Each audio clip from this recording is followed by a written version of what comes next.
अस्सलाम वालेकुम जी, मेरा नाम मोहम्मद उमर ख़ान है और आप देख रहे हैं दी लॉ चैनल। इस चैनल पर गुफ्तगू करते हैं हम लॉ, लैट, लॉ गैट और LLB 5 के हवाले से। तो अगर आप नए कैंडिडेट हैं, नए स्टूडेंट हैं, इस चैनल पर पहली बार तशरीफ़ लाएँ हैं तो इस चैनल को ज़रूर सब्सक्राइब करें ताकि इस तरह की मज़ीद अपडेटेड वीडियोज़ हम आप तमाम कैंडिडेट्स की खदमत में बर वक्त शेयर कर सकें।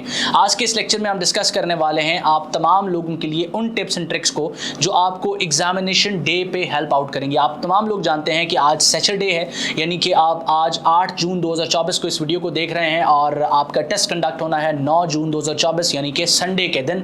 और आप तमाम लोग कंफ्यूज्ड हैं कि सेंटर में एंट्री से लेके टेस्ट सॉल्व करने तक आप जो है वो किस तरीके से चीज़ों को लेके चलेंगे और किस तरह से चीज़ें मैनेज होंगी।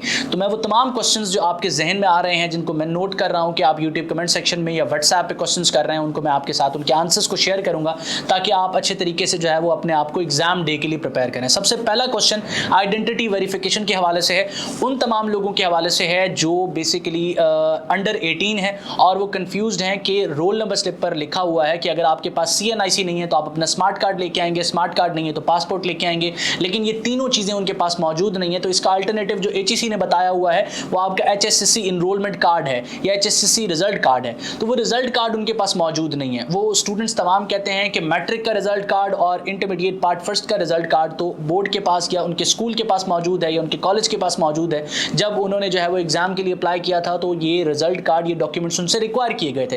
अब वो original result card part first का या मैट्रिक का किस तरीके से लेके जाएं। देखिए, सबसे पहले मैंने आपको प्रीवियस वीडियो में बताया था कि ये जो आपसे रिजल्ट कार्ड मांगा जा रहा है ये आपकी आइडेंटिटी वेरिफिकेशन के लिए मांगा जा रहा है। अगर आपके पास CNIC होता है तो इस तरह के किसी डॉक्यूमेंट की जरूरत है ही नहीं। आप अपना CNIC, अपनी रोल नंबर स्लिप साथ लेके जाएंगे, आपको सेंटर में एंट्री दे दी जाएगी।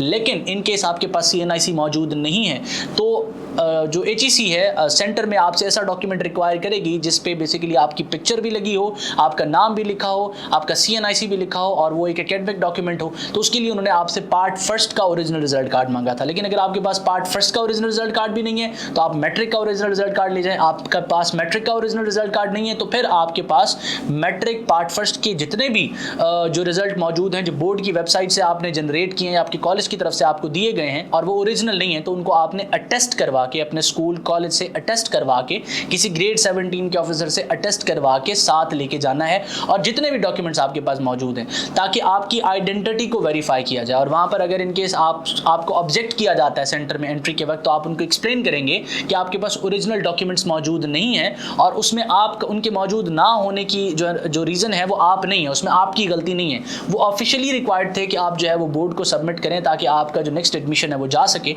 इसलिए वो आप अपने डॉक्यूमेंट्स की कॉपीज़ को अटेस्ट करवा के, अटेस्टेड जो कॉपीज़ होती हैं वो एक किस्म का अल्टरनेट जो है वो ट्रीट की जाती हैं ओरिजिनल डॉक्यूमेंट का। तो आप अटेस्टेड कॉपीज़ को लेके आए हैं और अटेस्टेड कॉपीज़ की बेसिस पे आपको सेंटर में एंट्री दे दी जाएगी। ये पहली कन्फ्यूजन है जो स्टूडेंट के जहन में आ रही है। अब जब आप सेंटर में एंटर हो जाएंगे तो आपको टेस्ट को सॉल्व करने के लिए कितना टाइम दिया जाएगा? टेस्ट को सॉल्व करने के लिए आपको 2 घंटे दिए जाएंगे। इन 2 घंटों में आपने अपने टेस्ट को सॉल्व करना है। इसके बाद जो चीज़ पूछी जाती है वो ये कि प्रीवियस वीडियो में मैंने कलर के हवाले से बात की थी, यानी कि 5 किस्म का जो क्वेश्चन पेपर है वो होता है, 5 कलर्स में क्वेश्चन पेपर होता है। स्टूडेंट इस हवाले से कंफ्यूज्ड है। देखें, आप तरतीब से बैठे हैं, फॉर एग्जांपल आपके सामने 2 लोग बैठे हैं, पीछे आपके 5 लोग बैठे हैं। तमाम लोगों के पास एक ही तरतीब से क्वेश्चंस अरेंज नहीं होंगे। आप लोग एक दूसरे से पूछ के या स्टूडेंट एक दूसरे से पूछ के क्वेश्चन ना कर सकें, इसलिए आपको क्वेश्चन बुक्स के डिफरेंट कलर दिए जाते हैं। आपके जो कलर्स होते हैं वो 5 तरह के कलर्स होते हैं। एक आपका वाइट कलर होता है, एक आपका जो है वो ग्रीन कलर होता है, एक येलो कलर होता है, पिंक कलर होता है और ब्लू कलर होता है। तो आपको जो कलर्स दिए जाएंगे, आपसे पहले वाले स्टूडेंट के पास और तरह की कलर की क्वेश्चन बुक होगी, क्वेश्चन पेपर होगा। आपके पीछे जो स्टूडेंट बैठा होगा उसके पास और किस्म की कलर बुक होगी, और किस्म के क्वेश्चंस की अरेंजमेंट होंगी।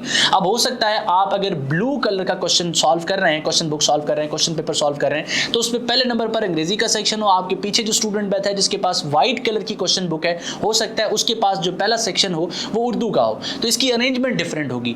आपके लिए गौर में, तवज्जो में रखने वाली चीज़ क्या है कि जब आपके पास ये क्वेश्चन बुक आ चुकी है और आपके पास एक बबल शीट मौजूद है तो क्वेश्चन बुक का जो कलर है वो आपके पास यहाँ ऑप्शन होगा कि आप उसका बबल फिल करें। तो आपके पास अगर वाइट क्वेश्चन बुक है तो आपने वाइट वाले बबल को फिल करना है। उसके बाद आपने जो उसका कोड है वो मेंशन करना है, अपने रोल नंबर को मेंशन करना है, अपने CNIC को, इन तमाम चीज़ों को मेंशन करना है। और की का क्वेश्चन का जो बेसिकली आपका कलर है वो मेंशन करना ज़रूरी है, क्योंकि जो बेसिकली वाइट कलर की क्वेश्चन बुक होगी या की होगी वो वाइट की के अकॉर्डिंग चेक होगी।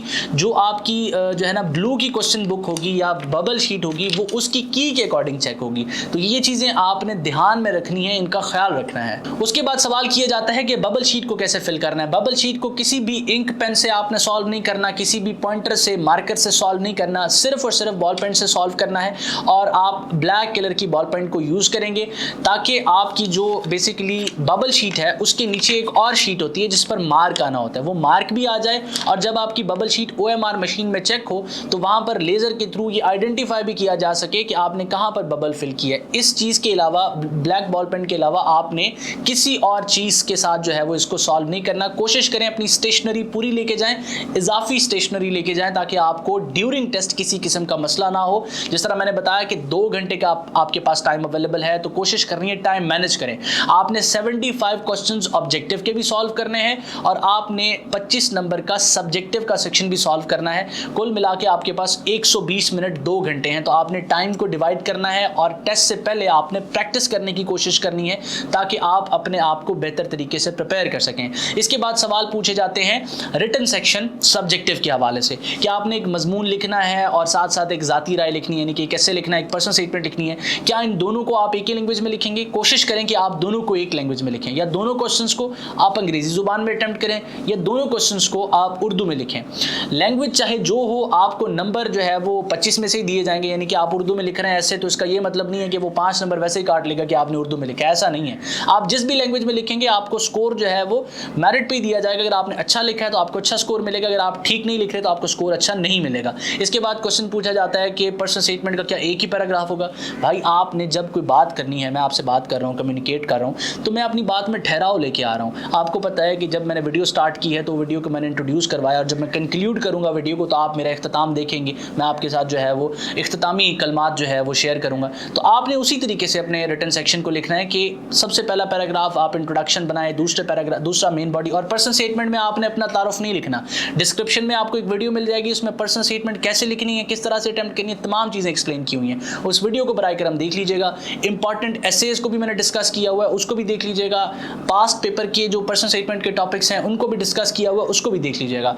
इन शॉर्ट, आपकी तैयारी के हवाले से तमाम का तमाम मटेरियल इस चैनल पर मौजूद है। अगर अभी भी आप कंफ्यूज्ड हैं अपनी प्रिपरेशन के हवाले से तो आप उन वीडियोस को देख सकते हैं। इन वीडियोस के होते हुए भी एक स्टूडेंट अगर एक्सक्यूज करता है कि इसकी तैयारी नहीं है तो इसका मतलब उसने एफर्ट्स पुट नहीं की। तो आपके पास अभी भी टाइम है, अगर आप रिव्यू करना चाहते हैं, अपने कंसेप्ट्स मजीद क्लियर करना चाहते हैं तो आप कर सकते हैं। इसके बाद सवाल आता है कि क्या एसे में, पर्सनल स्टेटमेंट में किसी किस्म की हेडिंग देनी है? बिल्कुल आपने हेडिंग नहीं देनी, हेडिंग के बगैर लिखना है, सिर्फ पैराग्राफ बनाने हैं। और साथ साथ आपने प्रेजेंटेशन का ख्याल रखना है। प्रेजेंटेशन की बेसिस पे आपको स्कोर मिलता है, आपका टॉपिक ओवरऑल जज होता है। तो मैं उम्मीद करता हूँ ये वीडियो आपके लिए हेल्पफुल रहा है। इस तरह की मजीद अगर वीडियोज़ आप देखना चाहते हैं, रिजल्ट के हवाले से अपडेटेड रहना चाहते हैं या लॉ के एडमिशन्स के हवाले से अपडेटेड रहना चाहते हैं तो आप लॉ चैनल को सब्सक्राइब कर लें, इस कम्युनिटी का हिस्सा बने रहें, इस वीडियो को अपने दोस्तों के साथ शेयर करें और डिस्क्रिप्शन में मौजूद हमारा व्हाट्सएप ग्रुप भी ज्वाइन कर लें ताकि तमाम की तमाम अपडेट्स हम आपके साथ शेयर कर सकें। अल्लाह आपका हामी और नासिर हो। आपके लिए मेरी तरफ से, मेरी टीम की तरफ से नेक ख्वाहिशात का इज़हार। अल्लाह आपको कामयाब करें और आप जो है वो जल्द इस टेस्ट को क्लियर करने के बाद लॉ की फील्ड का हिस्सा बन सकें। मैं आप लोगों के लिए दुआ गो हूँ।